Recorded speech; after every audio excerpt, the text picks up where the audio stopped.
Here now with the Hannity Washington briefing. White House Press Secretary Karoline Leavitt is with us. Let's start. We're a week away from what is officially 6 months of the administration. What I mentioned was pretty much a tip of the iceberg in terms of the administration's success. I don't think enough people get that 30,000-foot view and look at the big picture, because I really can't think of a presidency in the modern era that has accomplished that much so quickly. Is the administration going to celebrate it in some way?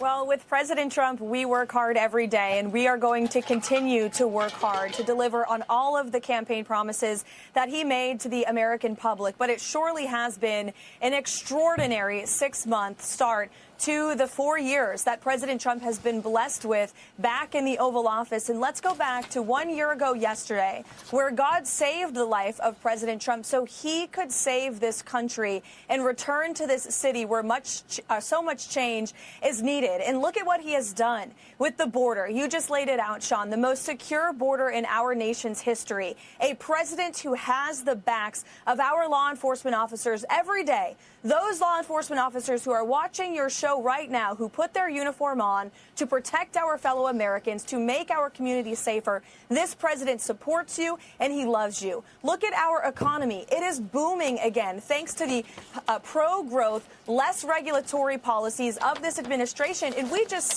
President Trump just signed the most significant piece of tax legislation in American history, the largest tax cut for working and middle-class families. That means more money directly into the pockets of every single American watching your show tonight. You look at what he's done to root out DEI and waste, fraud, and abuse in our federal government, to keep men out of women's sports. Victory upon victory. We had another one with the Supreme Court today, handing another big victory to not just the Trump administration, but more importantly, parents and students and families across the country. The Supreme Court saying that, yes, Secretary of Education Lyndon McMahon can move forward with the president's promise to dismantle the Department of Education, return education back to parents, back to states, so we can have the best, brightest, most highly educated students in the world. Win after win every day. We will continue to work hard. And I just want to say to your audience, there is not a more hardworking president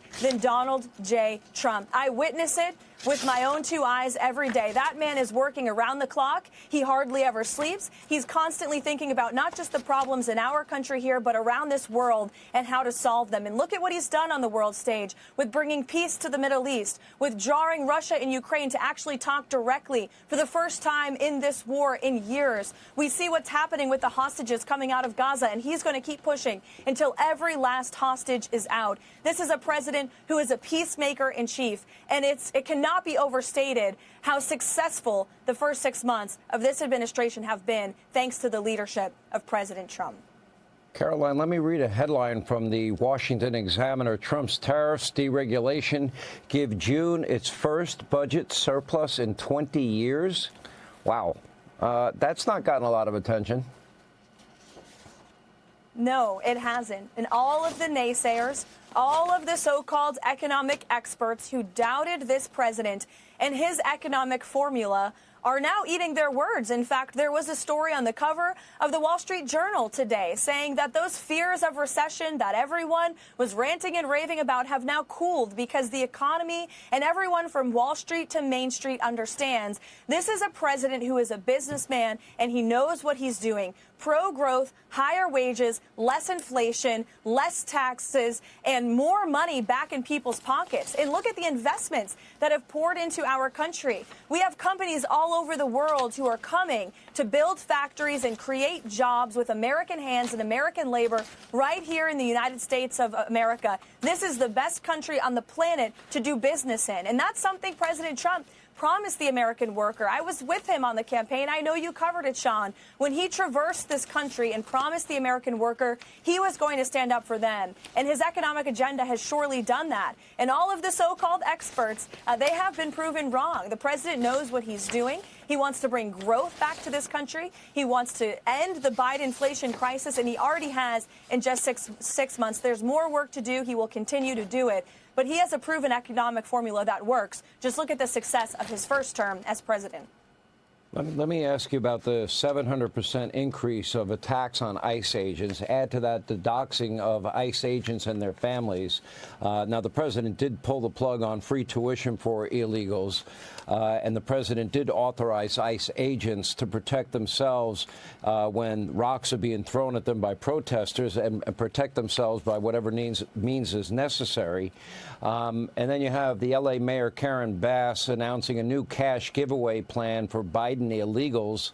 How is it possible that you're going to give away free money to illegals, and in New York State they're talking about hiring attorneys for illegals, and then you have sanctuary state and city policies? How is any of this not against the law? How is it not aiding and abetting lawbreaking?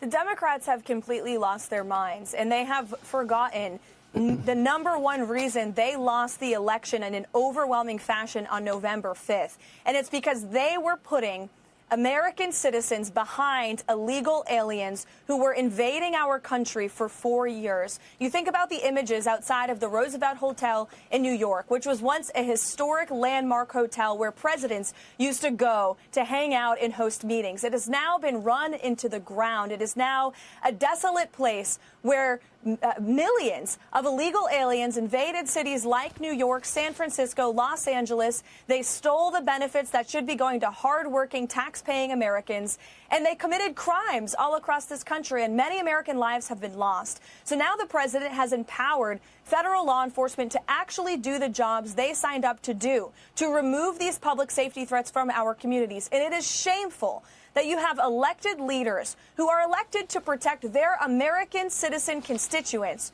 who are aiding and abetting this violence against federal law enforcement. You look at Los Angeles and the raid that ICE just conducted on a marijuana facility. 300 illegal criminals were pulled out of that facility, some of them unaccompanied minors. By the way, the Biden administration lost thousands of children that this administration is focused on finding with law enforcement operations like these. And there was also child predators and convicted murderers who were picked up in that operation as well. God bless the men and women of ICE. They are heroes, and they are great men and women who put on that uniform every day and deserve to go home safely to their families at night. And the Democrats who are allowing this violence to take place against them should be ashamed of themselves. And I know that the American people will firmly reject that position in the next election, just like they did in the previous election on November 5th, when they reelected President Trump and the Trump administration to seal our border and deport illegal criminals from our homeland.